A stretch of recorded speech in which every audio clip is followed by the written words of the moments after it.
Hello' Assam আহি গ'লোঁ মুখত এটা ধুনীয়া হাঁহি লৈ আপাৰ আছামৰ ফালে অলপ ঘূৰিবলৈ। কি হয় এতিয়া আমি কাজিৰঙা মাজে মাজে গৈ আছোঁ, কিবা আহে নেকি ওলাই আহে নেকি ভিডিঅ'টো কৰিলোঁ, কিন্তু একো দেখা নাপালোঁ। বলক গাইছ, ৰাতি হৈছে, গৈ থাকোঁ। অকলে গৈ আছোঁ, ভয়ো লাগিছে। কি বা মানুহ হয়, কেনেকুৱা হয়, একো নাজানো, অচিনাকি জেগা। বাৰু যাই পাই লওঁ। গুড মৰ্ণিং, আমি পাই গ'লে এইখনতে আহিছিলোঁ, ৰাজধানী। ধুনীয়া শ্লিপাৰ ক্লাছ বাছ। এতিয়া ধুনীয়াকৈ চাহ একাপ খাই লওঁ, গা চা বিষাই গৈছে। তাৰপিছত কি হয়, ৰুম পাওঁগৈ নে নাপাওঁগৈ, ৰুম বিচাৰি যাওঁ। ল' প্ৰাইচত পাওঁ নেকি চাই লওঁ, অলপ চাহকাপ খাই লওঁ প্ৰথম। এতিয়ালৈকে ৰুম পোৱা নাই।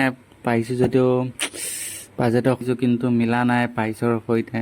মানুহবোৰে হেল্প কৰিছে কিন্তু মোক বহুতে, কিন্তু মিলা নাই। ল' প্ৰাইচ ইমানো বাজেটৰ ভাল, কিন্তু ৰুম পাওঁ নে নাপাওঁ নেক্সট ভিডিঅ'ত চাই থাকক।